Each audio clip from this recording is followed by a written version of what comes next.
All right. I'm having more allergy issues today. It's actually started yesterday, the end of yesterday. So, yesterday you guys you saw me finish up the counter strikes and the first strikes for this week's drop. There is 6 first strikes. One of them is quite special, and it is a special order. The rest of them will be dropping. So those 5 micarta. And then one of these, that one right there, this one belongs to Gabe, Last Huntsman.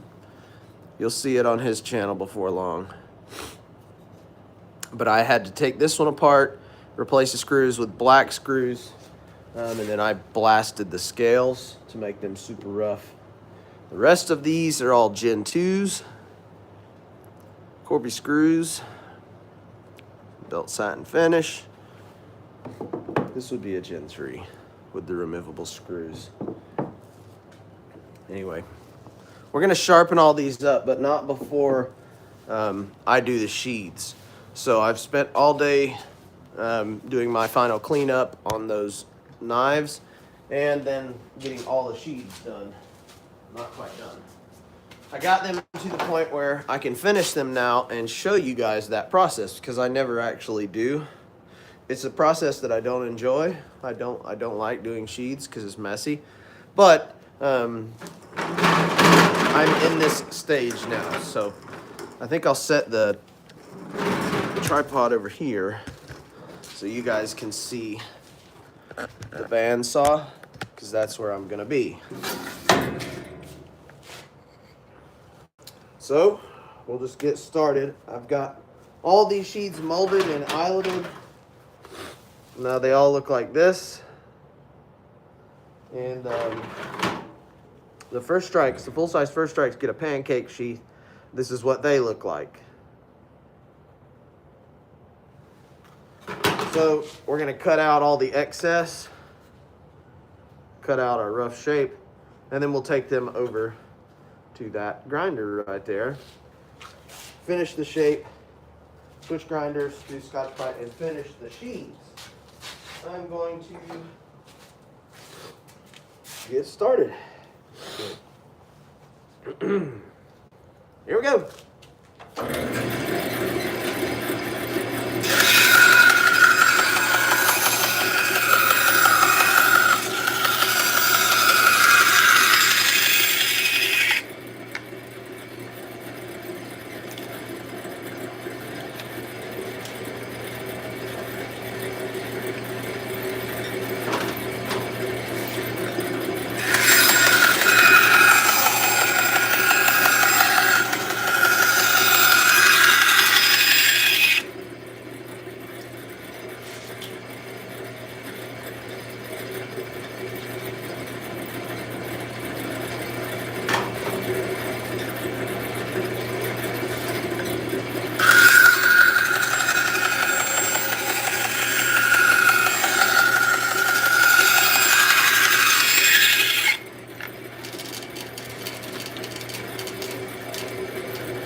Last one.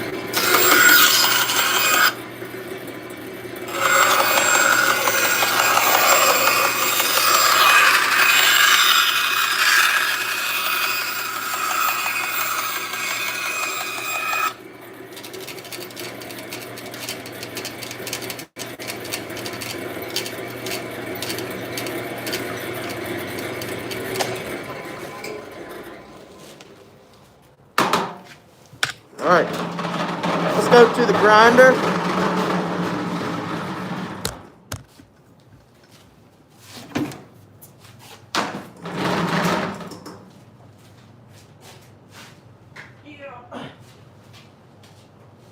Turn this vacuum on. We'll get your sheaths going. All right, here we go.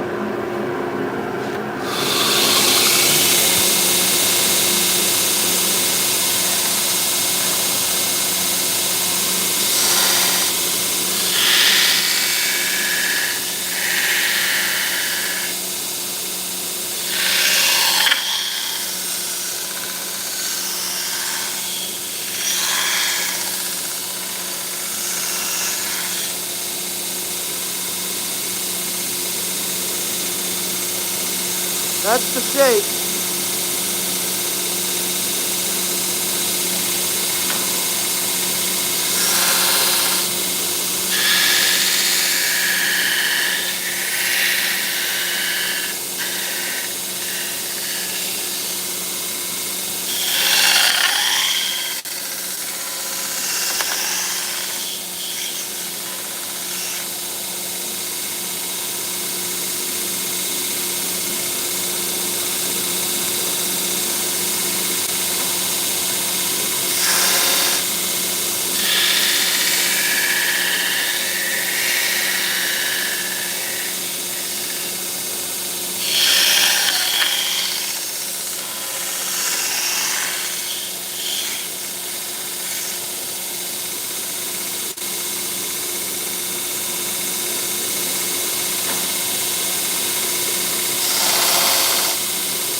Flip over here.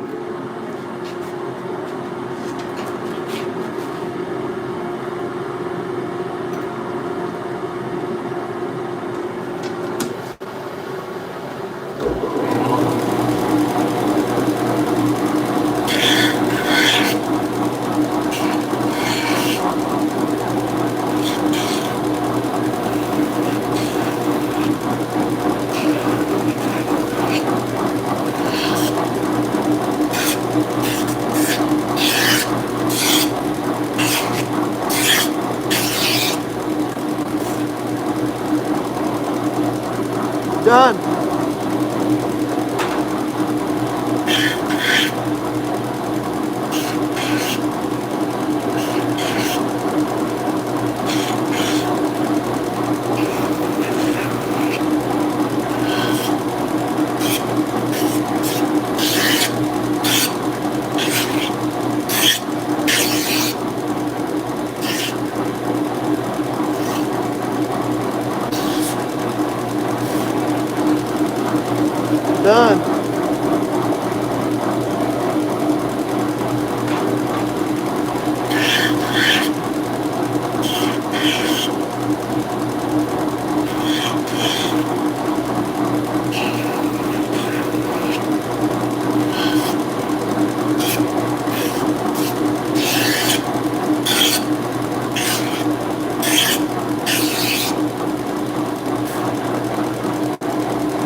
for the sheaths. Let's clean them up and I'll show you how they look, how they fit. Right now, I'm completely covered in this black Kydex. You can't see it really, but it's all over me. Give me just a second.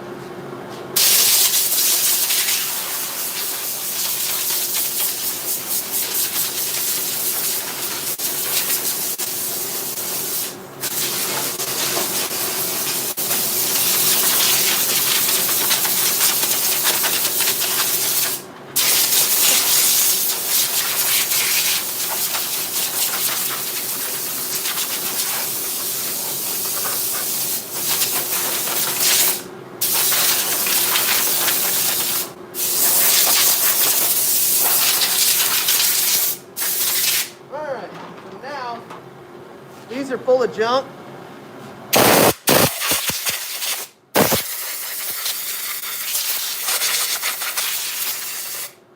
But just as they are, let me turn this vacuum off. There we go. Just as they are ready for a knife. Now these are right off of a mold. There's no adjustment to them at all. There's no making changes. There's nothing. They're done. They're finished sheaths. And this is how they fit. No rubbing. No rattle. Little tiny bit of rattle down here in the tip. That's from the blade working back and forth. But the sheath is tight. And it comes right out. That's pretty cool, right? So, it actually took me a very long time to get this mold exactly right like that. And the cool thing is, like, this fat carbon has just a slightly thinner, it's just slightly thinner than that micarta. So overall, the handle thickness here is gonna be just a little thinner. And so far, it doesn't matter what kind of material I put in them. The molds fit every knife. That's what I wanted. And that's what we got. So that's the first strike sheaths. Let's see the counter strike sheaths. And this is only the second run of counter strikes that I've done.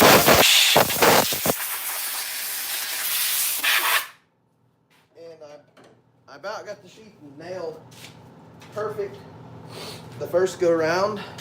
This one also has no extra thumb ramp adjustment. It naturally molds a push-off point. I'll show you here in just a second. But these fit amazingly as well. No rattle, no adjustment needed. And see that thumb ramp? These things pop off, they shoot off. See here? Pretty sweet, right? That's very, very nice for me because I'm able to just go ahead and mold them, drill them, eyelet them, and do the process that you guys just saw, which was take the bandsaw and cut the excess off of all of them, grind them, and then hit them with the Scotch-Brite, and they are done. They're finished sheaths. That's pretty cool. Anyway, now that the sheaths are done, we can move on.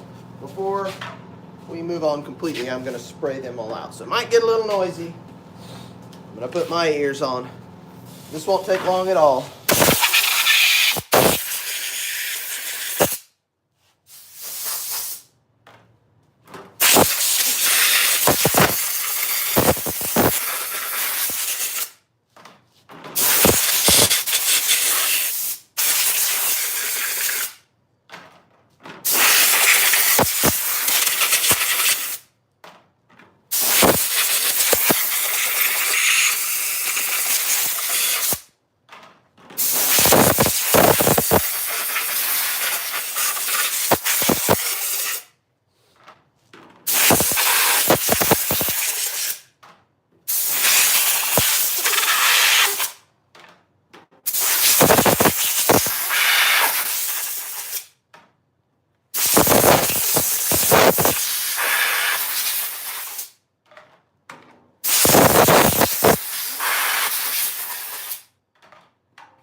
call this my clean cart.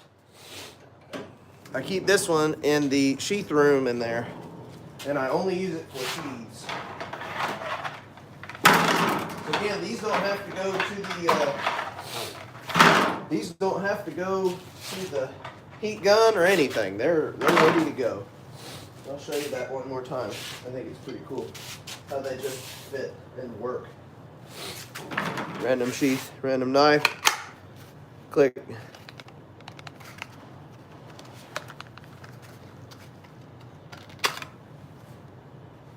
That's pretty cool, right? Okay. My allergies are killing me today. Now, we're going to roll this noisy cart into the other room. And before these sheaths are completely finished, I've got to laser them, and it goes really quick. It actually takes 2 seconds. Not just saying it will take 2 seconds. It actually takes 2 seconds.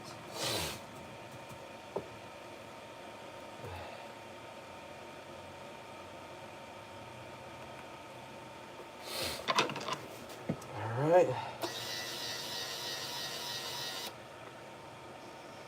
Ready? Try and count it. As soon as you see the laser start. Ready? 2 seconds. It's done.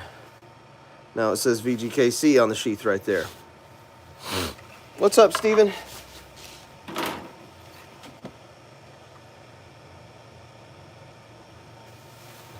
Must be a Filipino thing.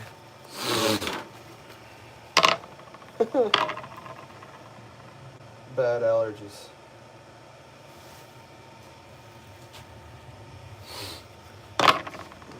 So this takes as long as I can. I mean, this takes as long as it takes me to refill or reset the sheath, because it literally takes me longer to get it lined up than it does for it to do its thing.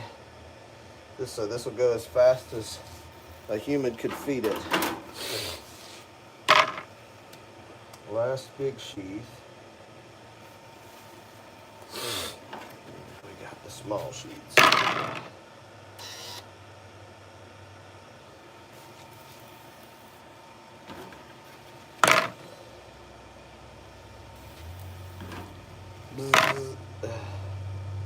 Let me try and get closer so you guys can actually see it. Oh, it'll go through blue. It'll go through that blue towel. It absolutely will. See that right there? Laser went right through it. Done. See it again?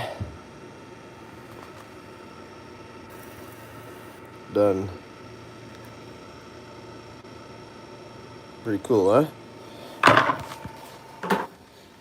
And again, once these are done with the laser, all I have left to do to the actual sheath is to put a belt loop on it.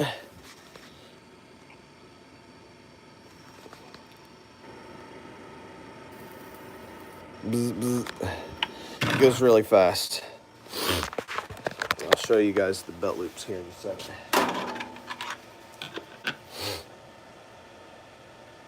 That is pretty cool, isn't it?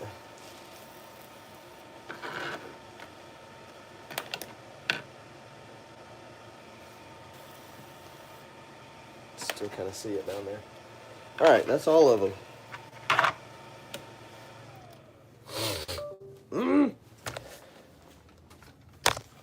Give me a second. I'll blow my nose.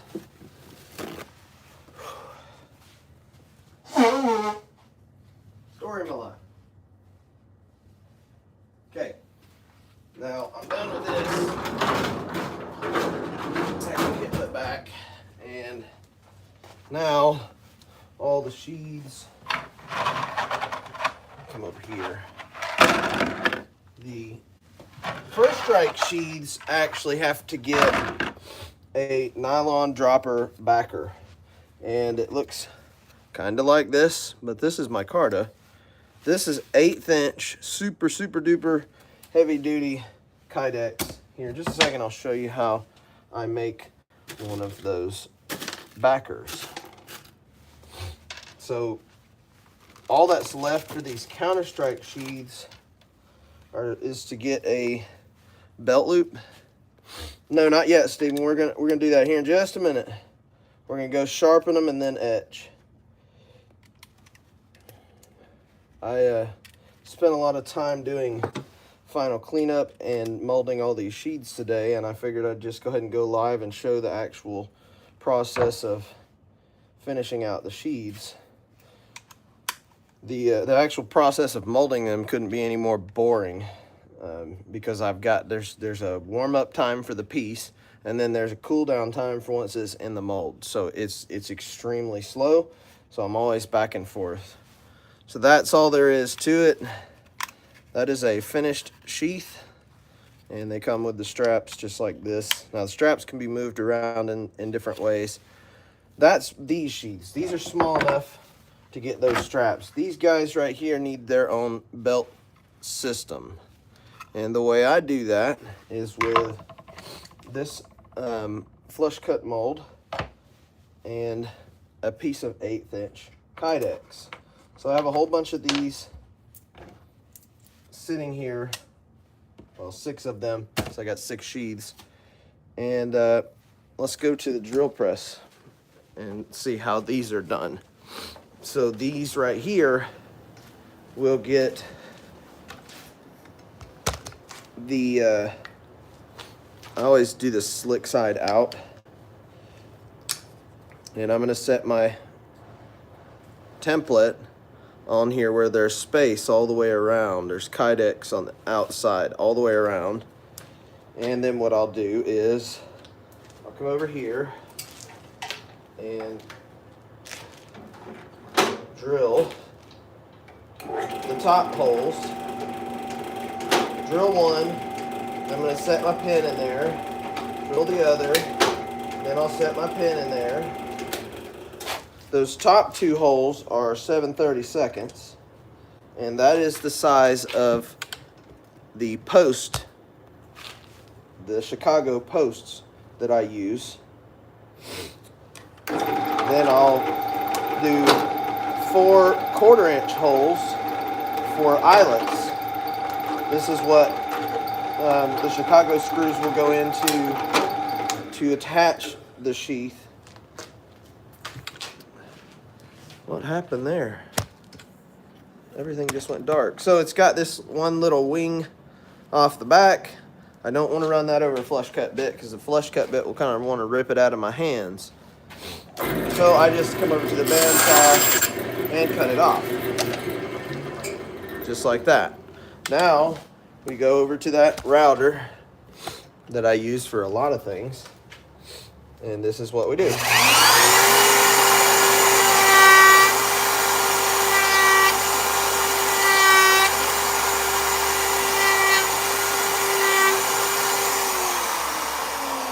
That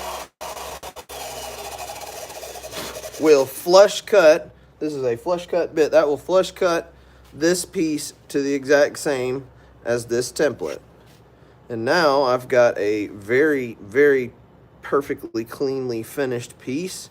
The only thing left to do to these, there's a few more steps to do to these, but the next step for these is it only takes just a couple of seconds to do, but I will take a razor and I will scrape the edges once, and that will knock the little tiny, super sharp, crisp corner, because that flush cut bit cuts it extremely clean, and the edge of the Kydex is very crisp and quite sharp. So we'll just run the razor blade over all the corners just like that. Now it's smooth. Doesn't really look any different. Then I'll take eyelets, drop them on the ground, and then grab an extra one. And then I'm going to put my eyelets in. For that, we just go to this press, pop, pop, pop, and pop. Done. one last step for this guy. And for that, we will go out here to the heat gun.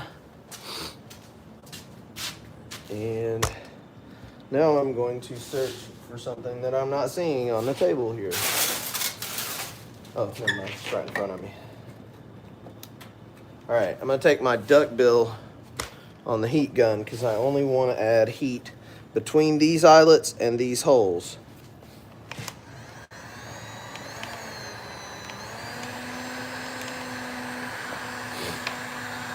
So let this heat gun heat up. And I usually do all of these at a time. You can see how doing one at a time might be a little unproductive or just take forever. It does. I don't like doing things one at a time. I like doing them all at a time. Run them all through the same step. So anyway, we're going to let that heat up. And I don't want this whole piece of Kydex getting hot. I just want that right where that duckbill is getting hot in a line. And I'm gonna show you why I'm doing this once I'm done. Okay. So this is what we're trying to achieve. All right, it's hot, and we're going to bend it out and leave it just like this for a second. And I want it like this because I want the belt loop to clear the molding of the sheath. We need it to clear the knife. So you can kind of get them to stay for a second. But what I like to do is just kind of walk them over to the water. And it's still hot. Still kind of gooey, just a little. But I get them where I want it. That's where I want it. And then I'll put it in water. Cool it off. And now this will accept a nylon belt loop. Yeah, I've showed this piece before. So now this just bolts onto the sheath. So you see that step right there? That was the whole point of this step. So now this guy will bolt on to here. And it can go either side, front, back, does not matter. So it can be ambidextrous. But I put them out on the edge side and leave the sheath right-handed because that's pretty common for the world. So these guys just get 2 Chicago screws and then come here 2 rubber grommets just like this, 2 posts, and then they'll just bolt on like so. And for the other side, I'll do the same posts. I go from inside to out. And then I have a 3/16 washer. I'm not seeing them at the second. They're in a bag still. But I'll put my 3/16 washer right here. And then I'll put the nylon webbing. I don't have the right one. I have a big giant roll of scuba webbing in that box, but I got to cut them all first. I'm not going to do that right now because I just don't feel like doing it right now. But this is an old nylon strap that I was using. I don't use these anymore because they're too floppy. The nylon webbing, they don't do this at all. In fact, they're stiff as a board.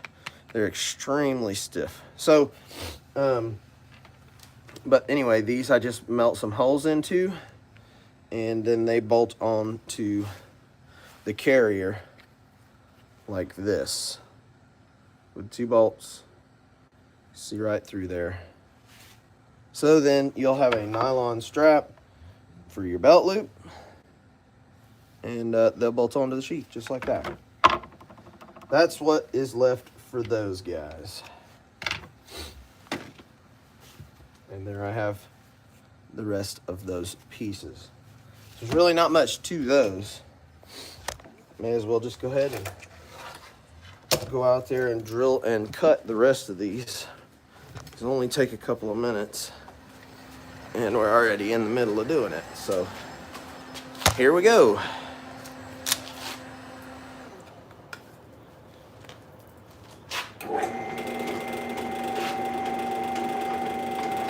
One, and a pin, two,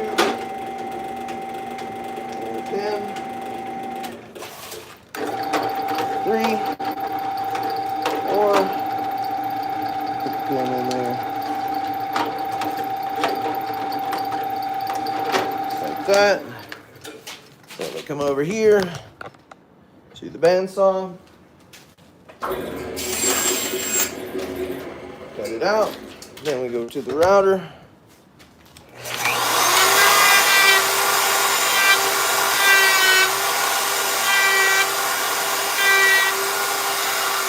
Fresh cut. Dunzo. Just like that. There's one. Now we got 4 more to do.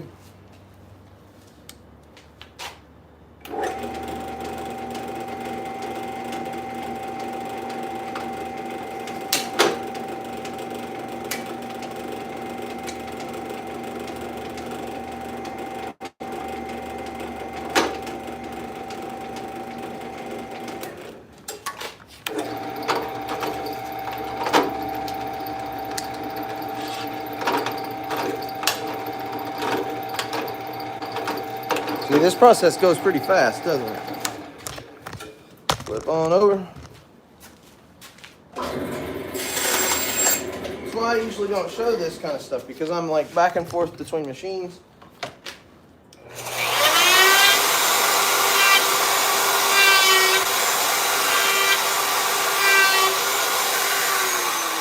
That's it. I'm not sure that it even takes a whole minute, but I'm not counting either. All right. Let's go. See how long it takes.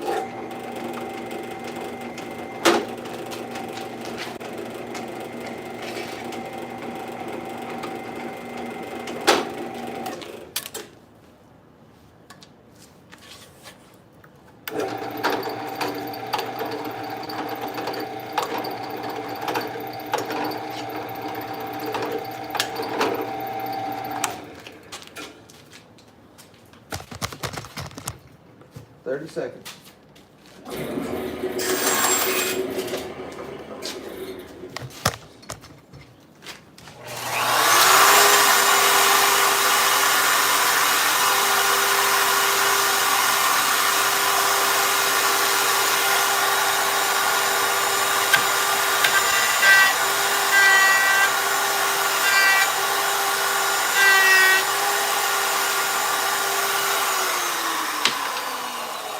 So about a minute, even with fumbling it around, about a minute. It's pretty good. I think it's good. At least I'm happy with it. So then, 2 more minutes, and we'll be done with these. We can move on to something else. I won't bore you guys with the rest of this. We'll go do sharpening.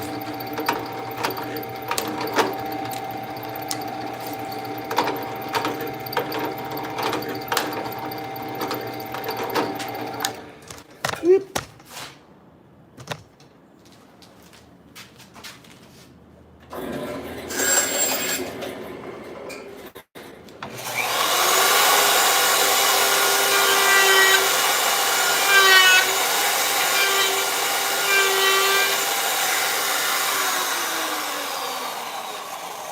There we go. It's another one. One more. Just one more.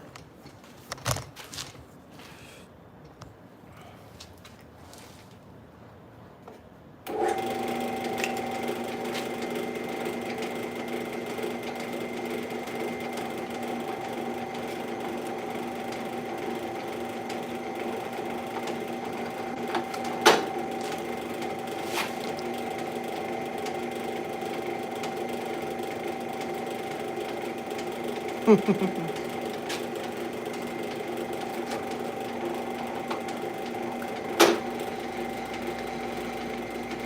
have 90 blades finished before you can blink.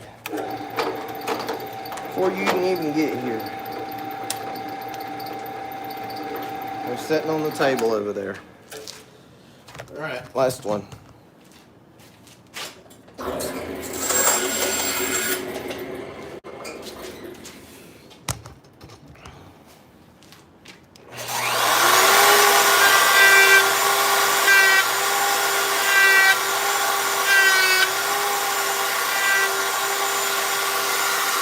I forgot to drill the last little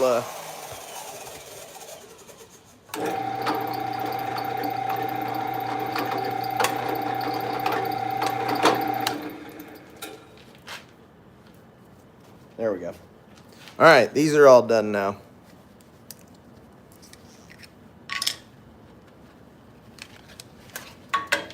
Now we can move on. Let's go move on.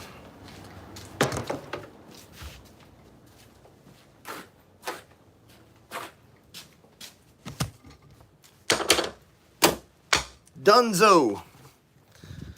Yeah, 90 blades doesn't scare me. Now, like I said, there's more than 70 blades sitting here.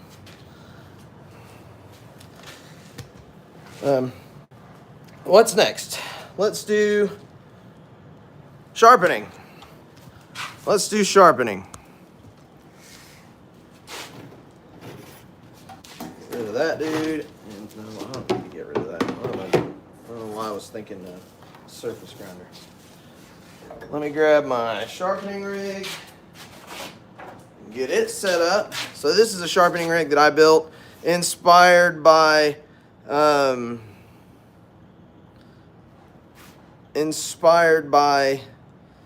the Tormach system, and I like it. It works pretty good for me. Never let me down. So it just bolts on to the old KMG arm here.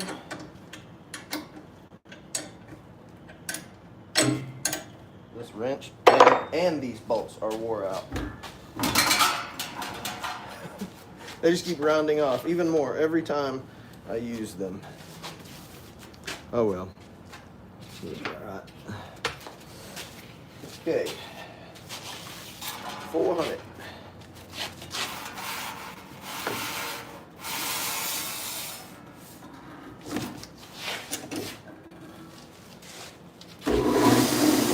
Way too fast.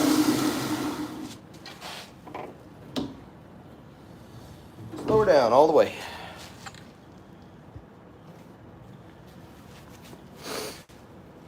Hell yeah.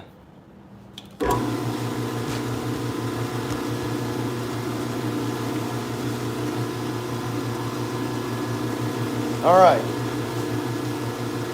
Grab the old dirty buggy. Set our rack down. Let's do it. And here's the other half of that sharpening rig. This is the clamp. That's it. I'm sure you can recite exactly what I'm going to say as soon as I pull it out.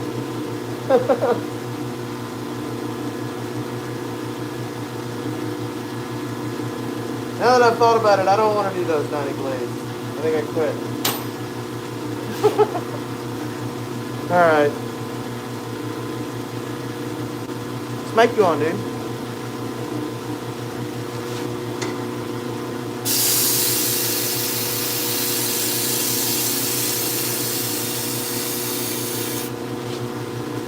Perfect.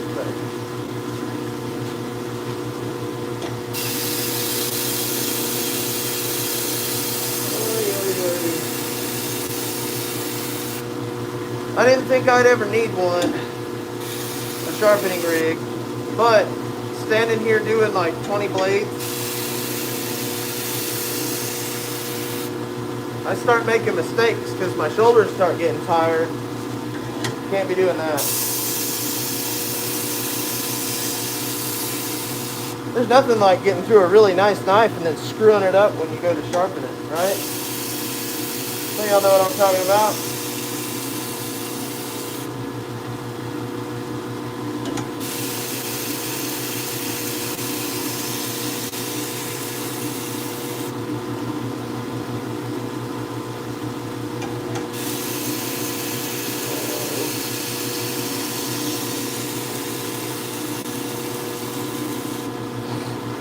There goes my nose again.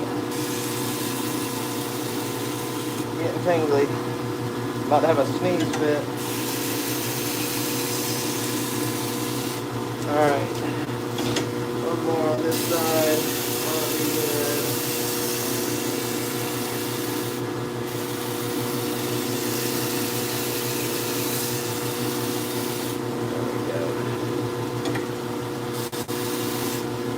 There we go. Very nice.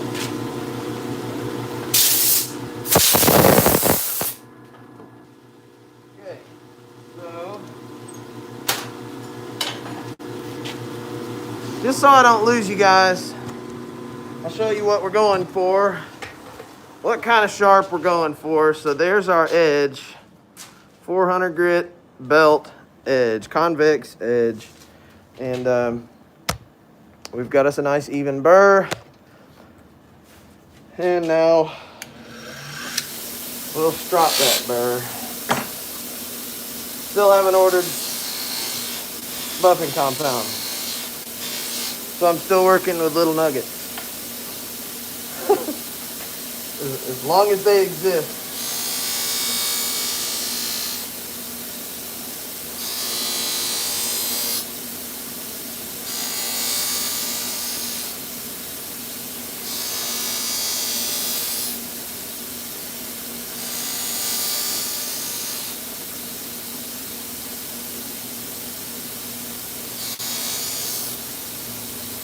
There we go. That's going to be it for that one.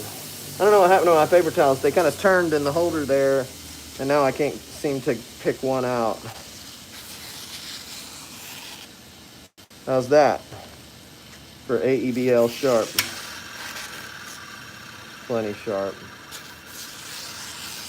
That's what they'll all be in the end. For now, we're just going to go put edges on them. Yes, sir. You got it, buddy. There it is. It's all dirty, a little hazy. Just got a little bit of dust on it. We'll clean it all up in the end. But that's it. The only thing left to do to it is to stick it up underneath the laser and press start. Yeah, it does kind of sharpen just slightly different. Mainly the burr, and that's about it. All I ever noticed with the AEBL and Nitro V is that the burrs on Nitro V are a little more stubborn than the AEBL. That's the only thing that I've experienced. Other than that, not really. I mean, if you were to just hand them to me and tell me to sharpen them, I wouldn't be able to notice. They're close. AEBL and Nitro V with the same recipe will end up a little off from each other. And I do heat treat them with the same recipe. AEBL does not get quite as hard as Nitro V. And it's only by a microscopic amount. So, again, they're pretty much the same damn thing.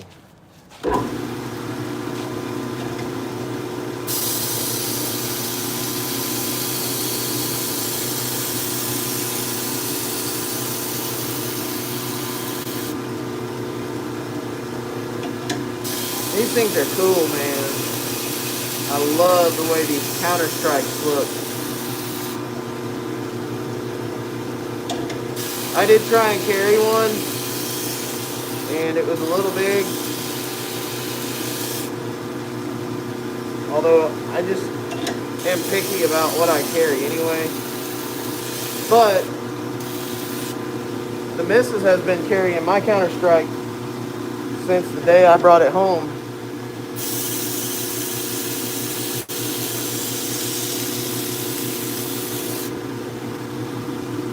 And she won't let it go. So if it's not too big for a 5'8" woman, then it shouldn't be too big for a big old guy.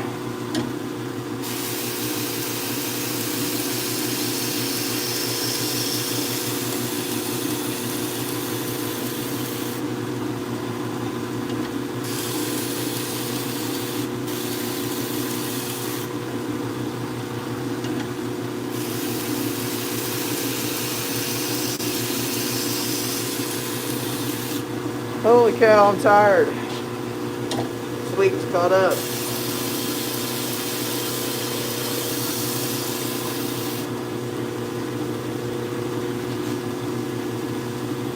Nice. There's two.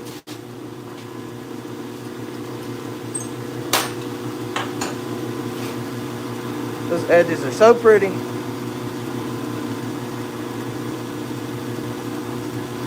Thank you, brother.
Excelente.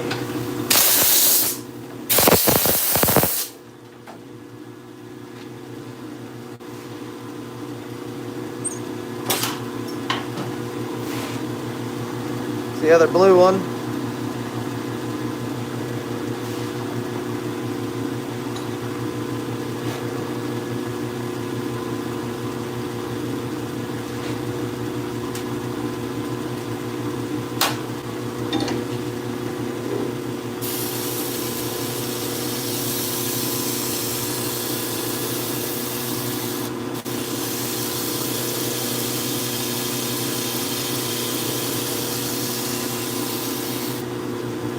Too bad they don't let me have music. I mean, I could, but then they'll take my shit down.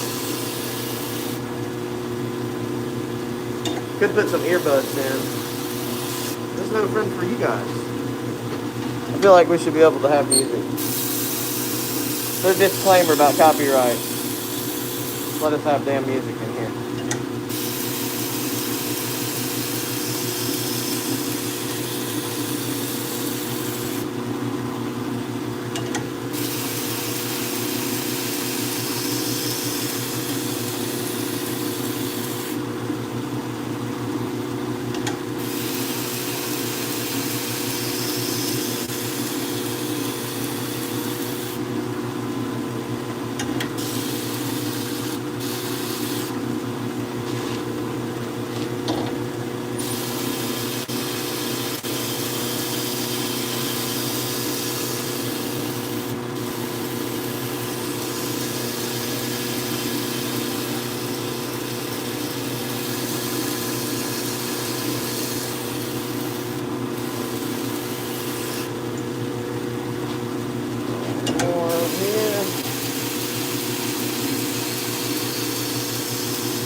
Okay.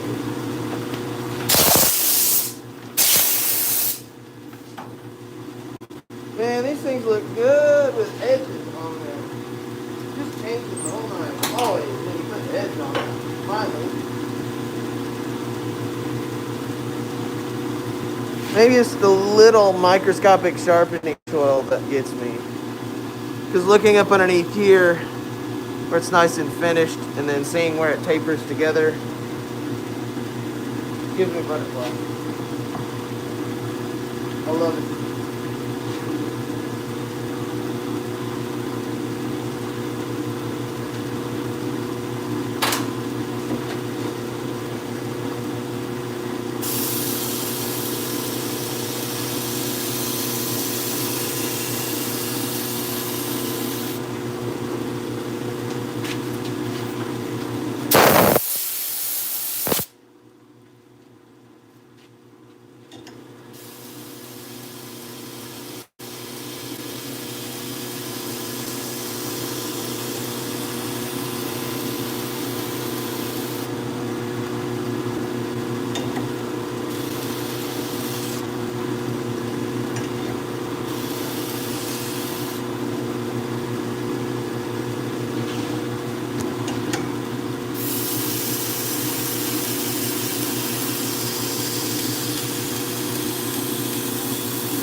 Nice.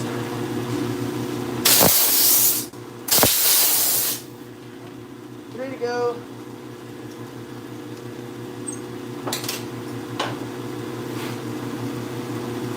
Got a pretty little edge.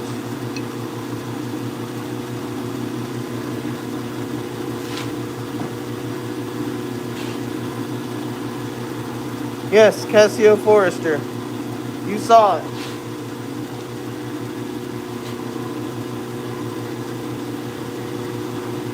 Must carry one. Must be wearing one.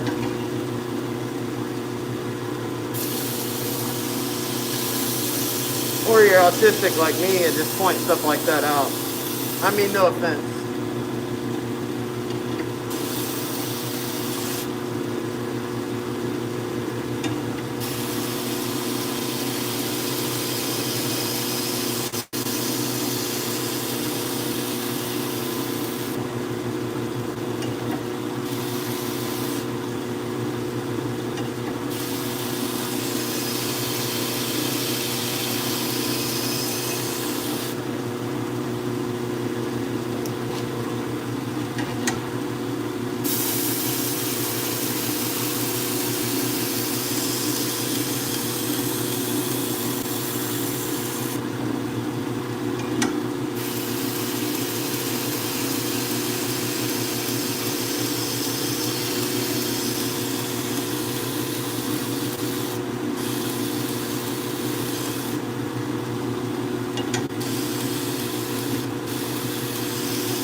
more. Then we'll go strop all these, and we'll take them in there and put them on the table.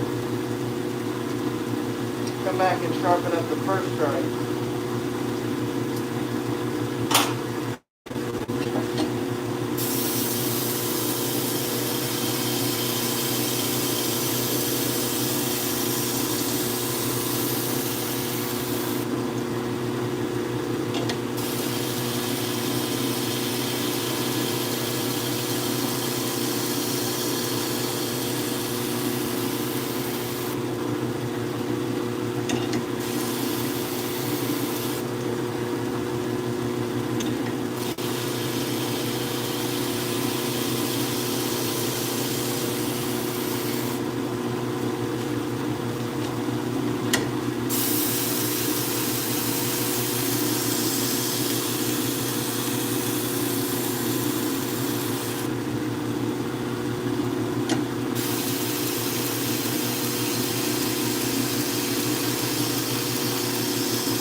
One more to go.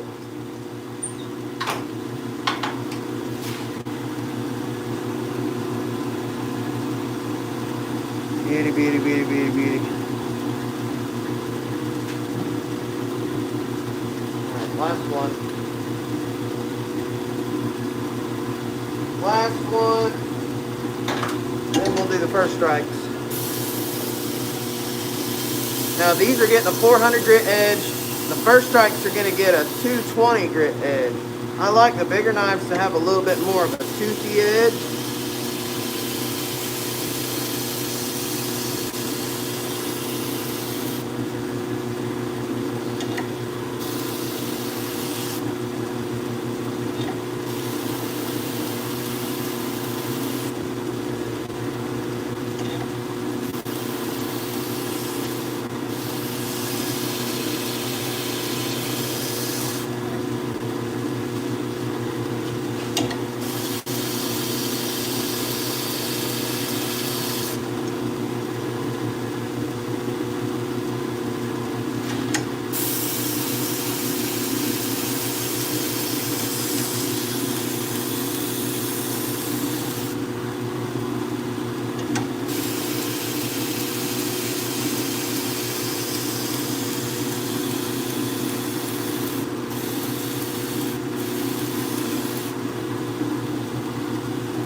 Alright, there we go.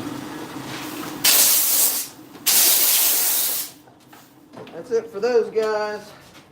Now we got to take them and strop them. We already stropped one. Oh, didn't show you. There we go.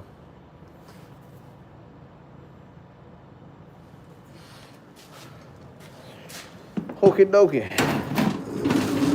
Let's go strop.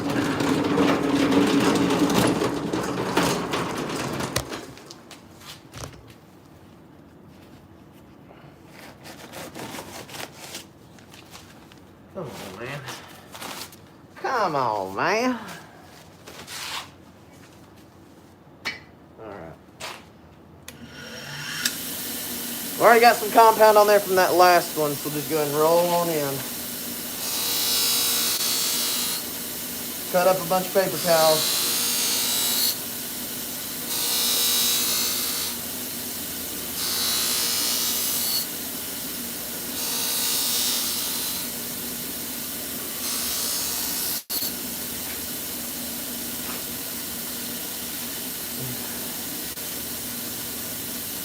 How's that? Sharp, huh?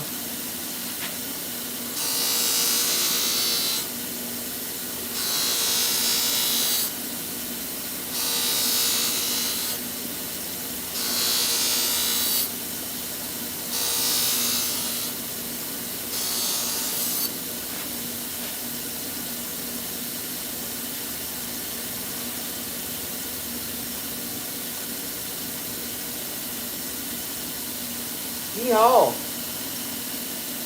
Sharp, sharp.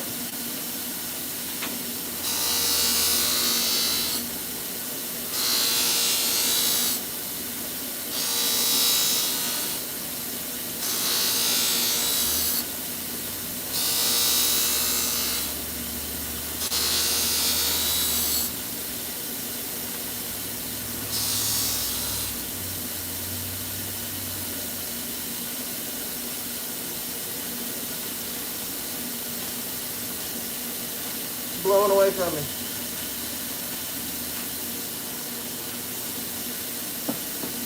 First a little more compound. Get these last four.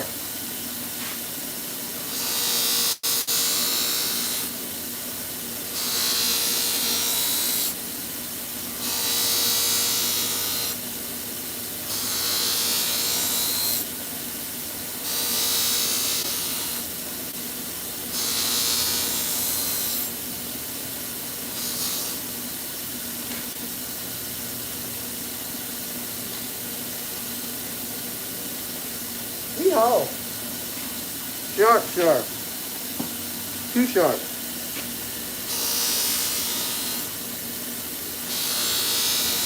No such thing, right?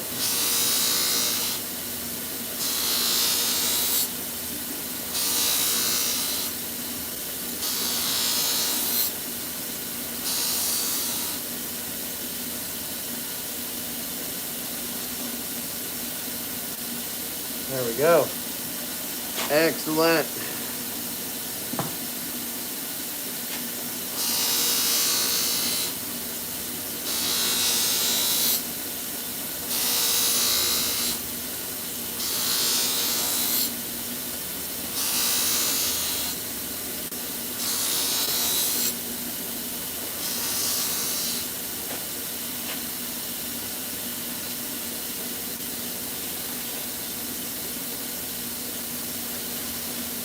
Sharp, man. That's sharp, sharp, sharp. Dang on, man. This thing on sharp.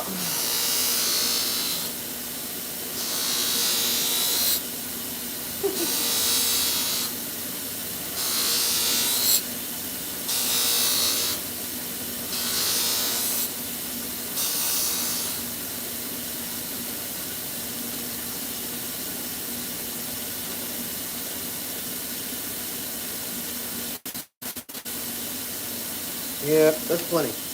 Okay, so now they've got a whole bunch of dust and junk on them and some buffing compound as well along the edges.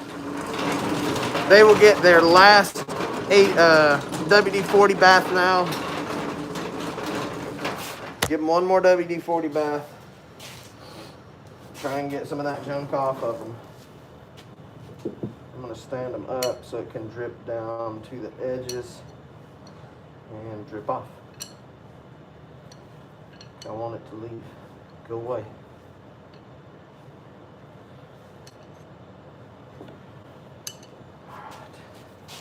All right.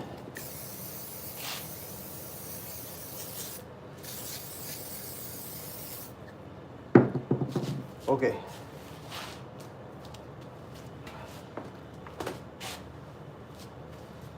Now,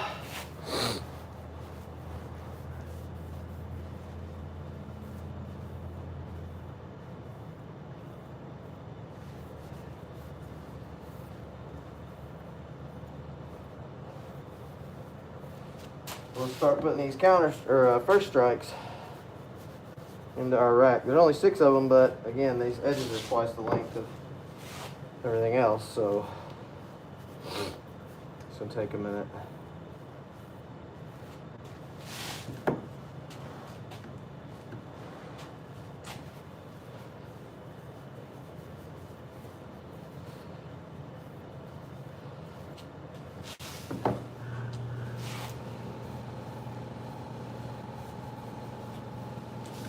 All right, let's get it.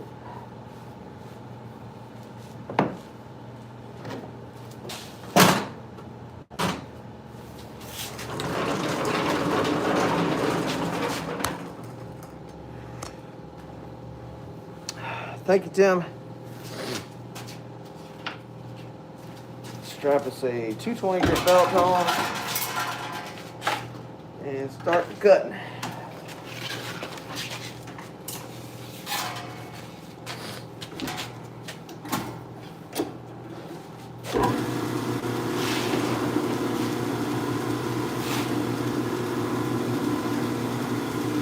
Here we go.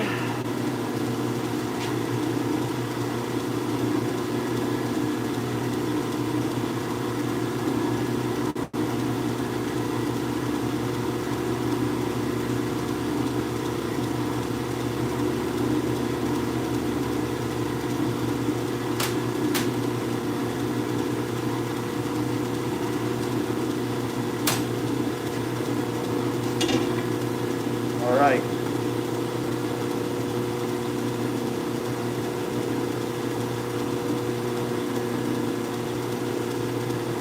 Ready?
One. Oh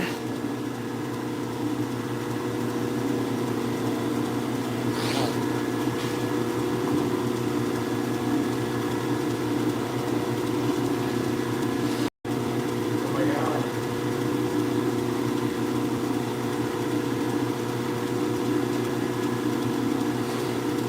Let's grab the insane today.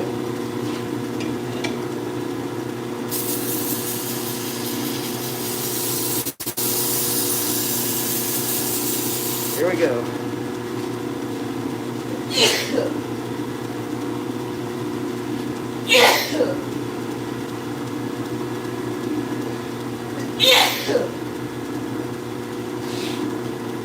Come on. One more.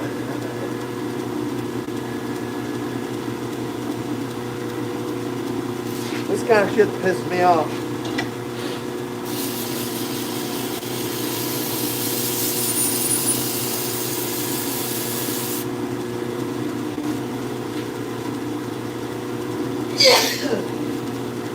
There it was.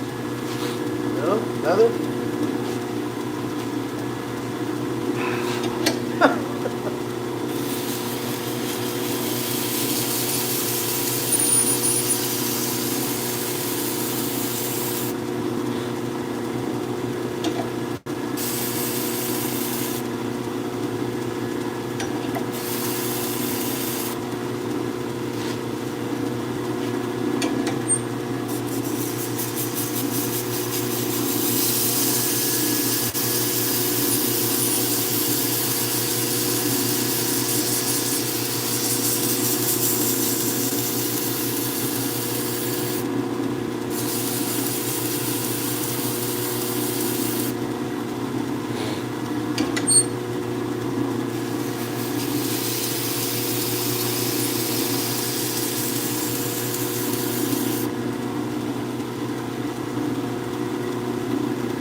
perfect.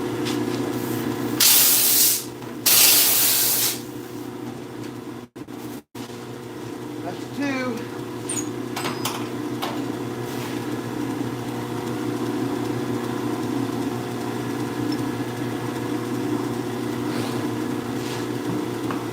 Oh, hell no, I'm taking the mask off.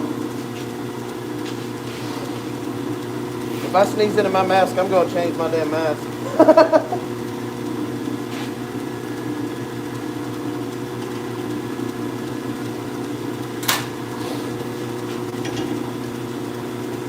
If I sneeze with my mask all the way on, yeah, I'm probably going to go change it. Then I'm going to be thinking about it.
No.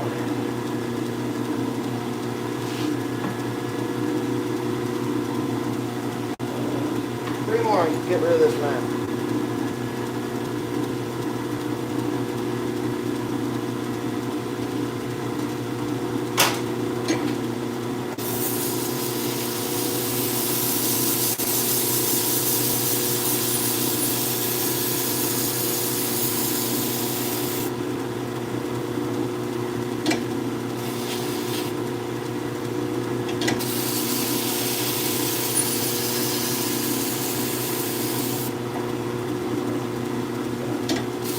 Almost done.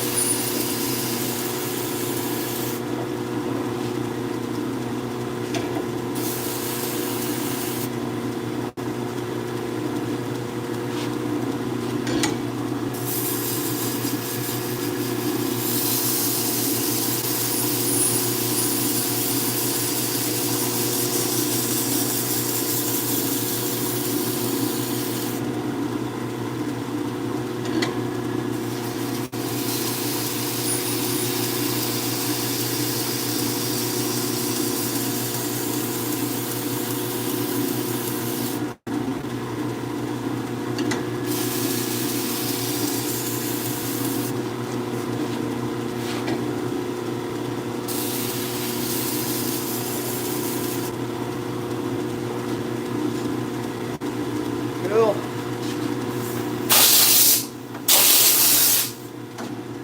2 to go. Broken the halfway point. Almost done.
Good thing we're almost done.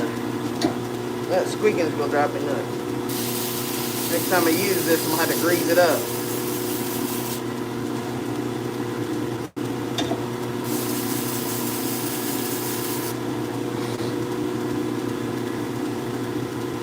Cool.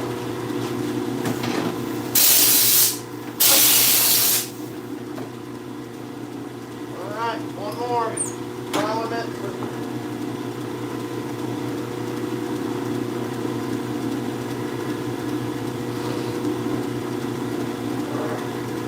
One more and I can get rid of this dang mask. Throwing it in the trash. Preach it.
Here we go.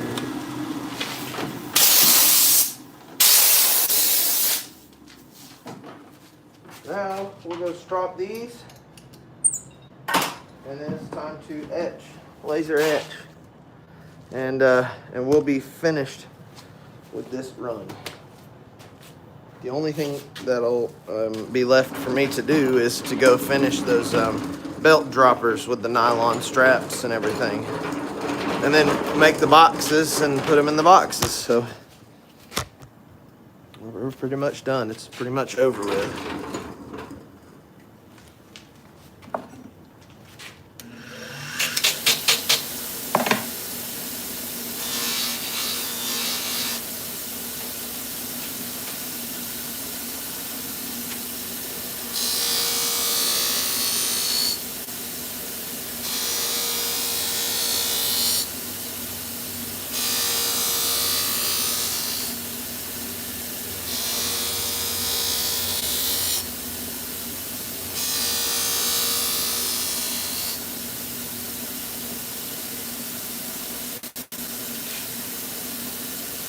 See.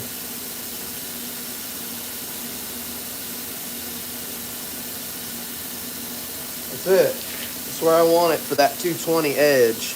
That's plenty sharp enough. You see, it's plenty sharp enough. But it does not have like the push cut drag. And that's what I don't want with these big giant knives, to have that slicker, slightly more refined edge. If you want that, you can just keep on stropping. But I only work over 220 grit on these bigger edges and then strop. That's enough. That's where I like them.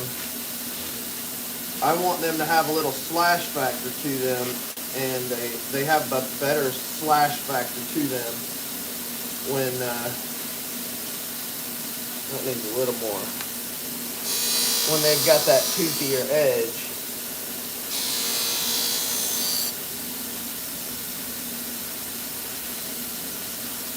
That's it right there,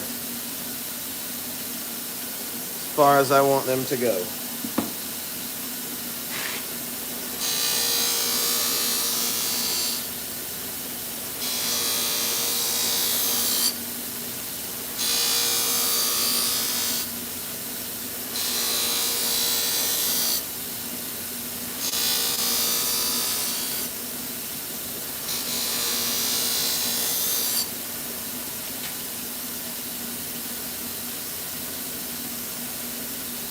That's it. Yeehaw! A little more compound. Ready to go.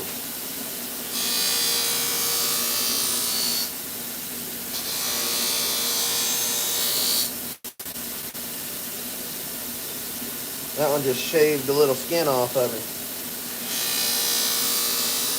When I flipped it over, it bit my finger. Didn't cut, but I saw a flake of skin come off. Sharpen up the shaved skin and not cut. That's ridiculous. Sharpen up. 2 more.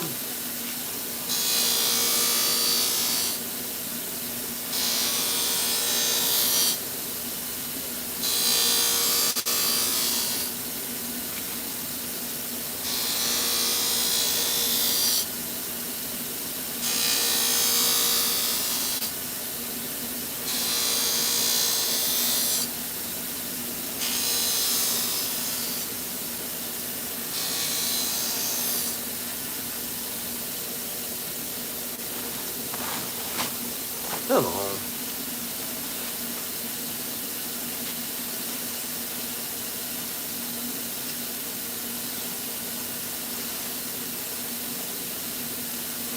Look at that. Not starting at the top. I'm just kind of slicing into it. That's really sharp. That's why I like that little toothy edge. Yeah, man, I don't bother too much with the eye protection over the buffing wheel. Because to be honest, if this thing flings this knife, while my eyes are there worthy of worrying about, this thing's going to do way more damage than just screw my eyes up, so. It's funny, I switched to wearing eye protection full time for live streams. And I'm not wearing any right exactly now, and now somebody says something about it. Isn't that funny, you guys? Come on, somebody knows what I'm talking about. There it is. Sharp enough for you, Tyler. What's up, John? What's up, Greg? It is scary sharp. Scary, scary sharp. It's way too sharp for me. I don't want to carry one like that that's that sharp, unless it's you know, that kind of knife. Then I want it as sharp as that.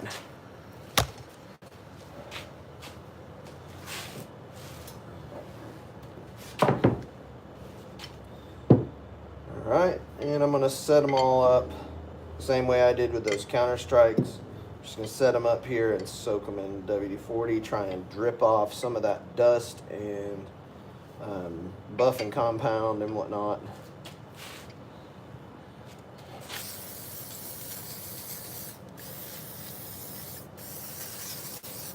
There we go.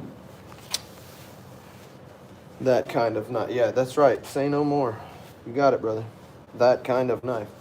If it's that kind of knife, then yeah, I want it sharp. But otherwise, my daily carries are almost never, ever that sharp. I think it's, for me, it's just more likely for me to screw up and really cut myself bad. I'm pretty careful, and I'm not careless at all. But I do get aggressive with my knives, aggressive with use, and, you know, I just don't, I don't like them too awful sharp. I like them work sharp. And that's what I use to sharpen mine too, is my, where the hell did it go? Must be in there in the basket. A work sharp field sharpener. Just ceramic rod, and that's all I use to sharpen up mine. And that's as sharp as they'll ever get when I'm carrying them. They're plenty sharp enough to do everything that I need them to do, but they're not sharp enough for me to sit around and play with and and get bored and cut stuff with, because that's what I do when they are massively, ridiculously sharp, is I'll sit there and screw around and cut shit that doesn't need to be cut, playing with that sharpness. And that's when I end up cutting myself, is when I'm goofing around. So, you know.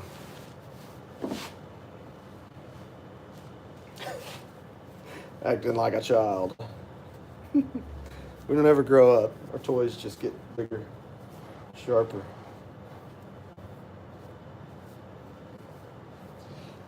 I'm just giving these their last wipe down. Their final, well, they'll get wiped down one more time with the grease rag in there before they get put away in sheaths. Right now I'm just kind of giving them that last cleaning. So it's hard to see, but there's some black on here from that buffing compound, and it's right on the crest of that edge. It's right on the top side of that edge. That WD-40 gets up underneath it, comes right off. And now they're super clean. That's all it was about. Plus the WD-40 gives those handles some moisture, keeps them nice and colored, and keeps them from drying out and getting all frayed. And they do start looking ugly after a minute. The micarta, well, all micarta. Uh-oh. That's what I guess like.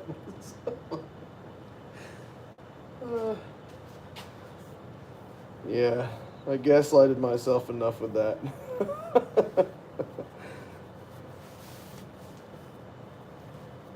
Yeah, I feel you. I really do. All right, there we go. Let's go to the laser. Yep, that's it. 400 grit. That's plenty. It's plenty of belt. It's plenty of edge.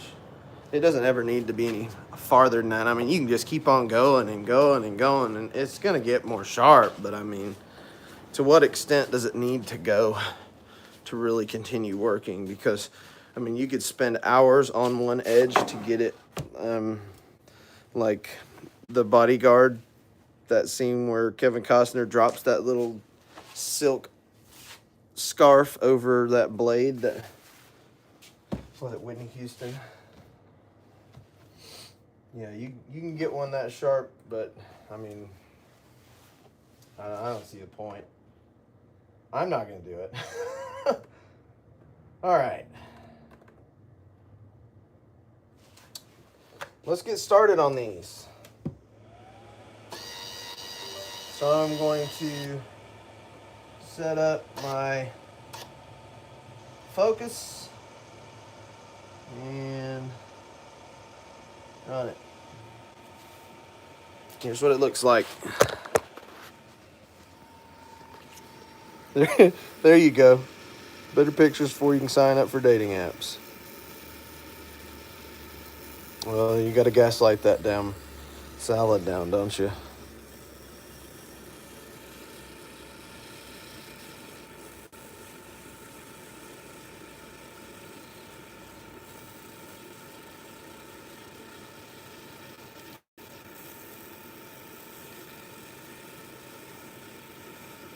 I love this laser. This is the best money I ever spent.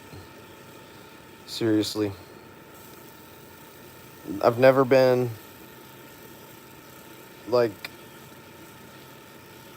I've never once said, dang, I guess I could have waited to buy the laser a little longer. Never, ever, ever once since I've owned it.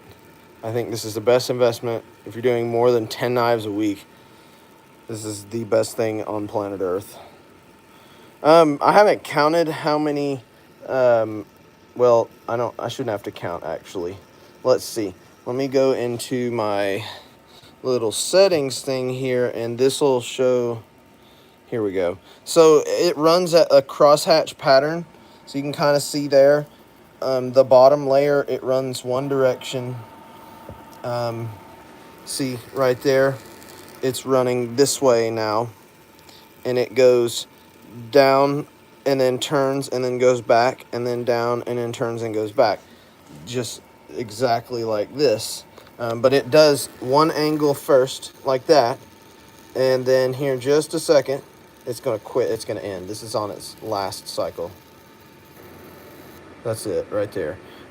So it does 4 cycles. The first cycle does max power. So does the next 2 cycles. And I step them down, in the line interval is at 0.0500 or 5 thousandths.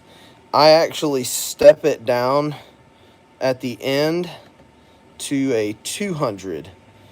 So the first pass goes at 500.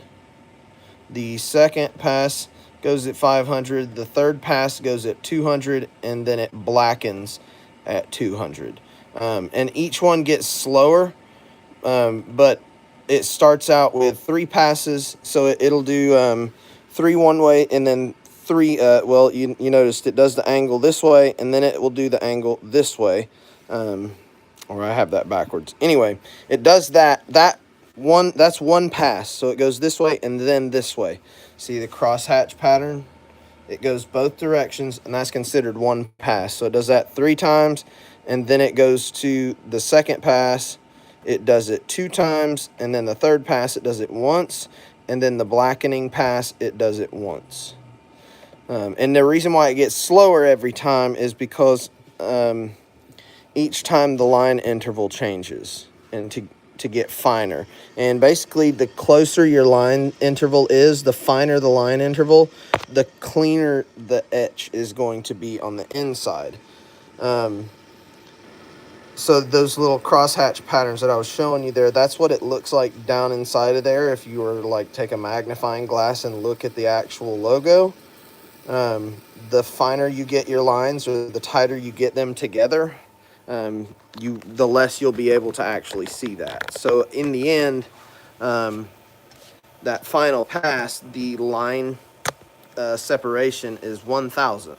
So you're not going to really be able to see, and that's why my logo looks like it's just kind of like painted in there black. It looks really good. But this is, here it is finished, and it's in there. It's not, I mean, I can grind it out, but it's very deep, and I'm not going to scratch it, but I'm not going to scratch it with anything hard. But if I could scratch it with something hard, you'd be able to hear it scratching and hear all those letters. It's very, very deep. In fact, you can see the depth at which it is cut. And you can see those little microscopic lines in the right light. You'll never be able to see it on this camera, but yeah, that's what it looks like. So I have that one main setting that I leave it on for everything, and I etch everything with that same 4-step setting. That's where I've figured out, or everything as in knives, all the knives. I etch them all exactly like that. And sometimes they don't come out as perfectly clean as the last one. Sometimes they come out even cleaner than the last one. But for the most part, like this one left a little tiny brown film up in the top. There you go. You can kind of see it.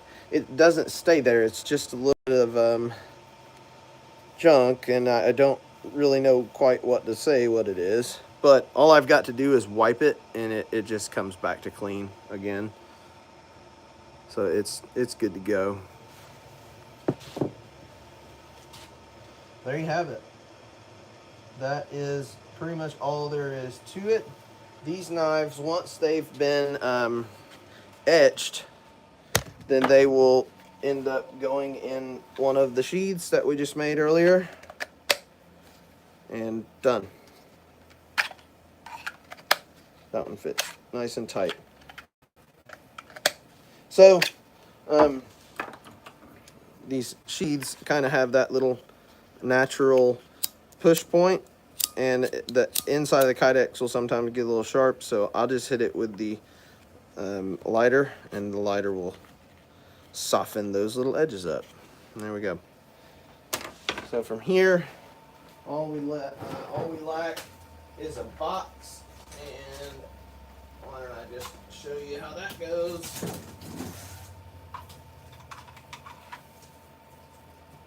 I've got to make boxes for all of these anyway.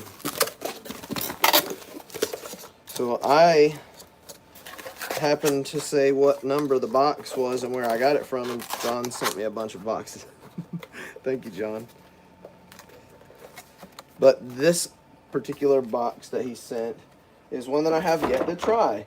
It is the S1589, 15089. I've been using S974s forever, and they're 8-inch boxes. They fit almost everything, but the Counter-Strikes, Revelations, Tributes, all those, they go in a different box. These boxes fit these absolutely perfect. See that? Perfect. They don't wiggle around in there at all. They are just the right size. So, that's it. My job is complete when all of these knives are in boxes. And before they get, all of them get put in the boxes, I always include a warranty card. That little QR code takes you to the website. A couple of business cards, one for you, one for a friend. And now, well, since Blade Show, a sticker. Very Good Knife Company sticker. And once they go in there, that's it. They're done. Goodbye. So, this one's not quite finished. I have to finish the other side etching, and I'll show you right quick. I actually have not even made a file yet for Counter-Strike AEBL, so let's do that. Let's go.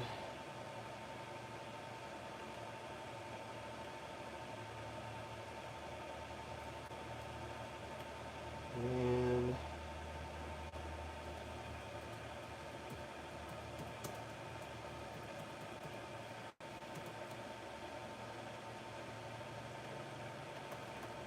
Counter-Strike AEBL, to center, and lock. Save as.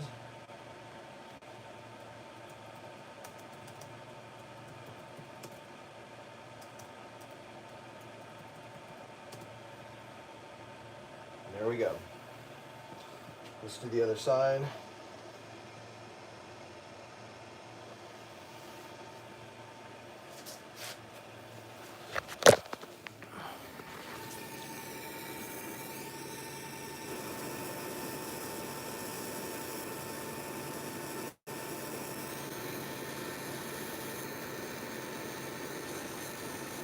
Yep, everything comes with a sticker.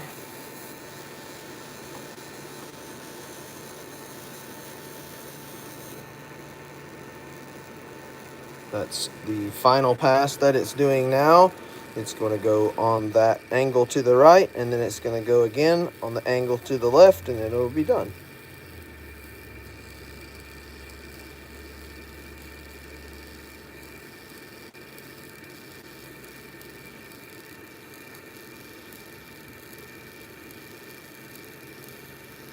Voila.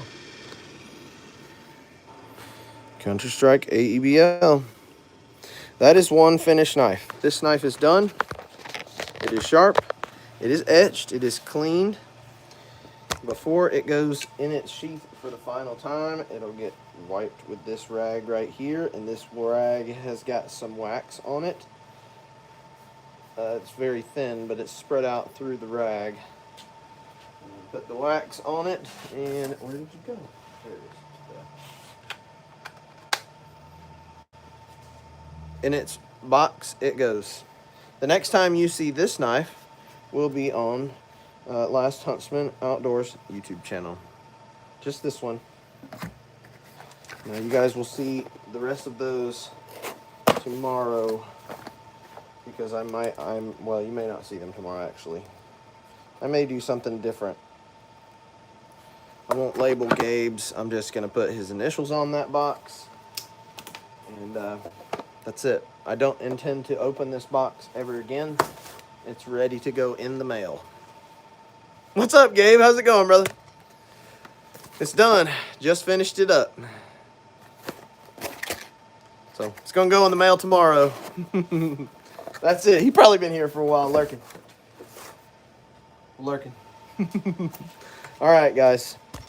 It is 6:45. I'm gonna sit here and do some more etching, and this process is kind of boring. So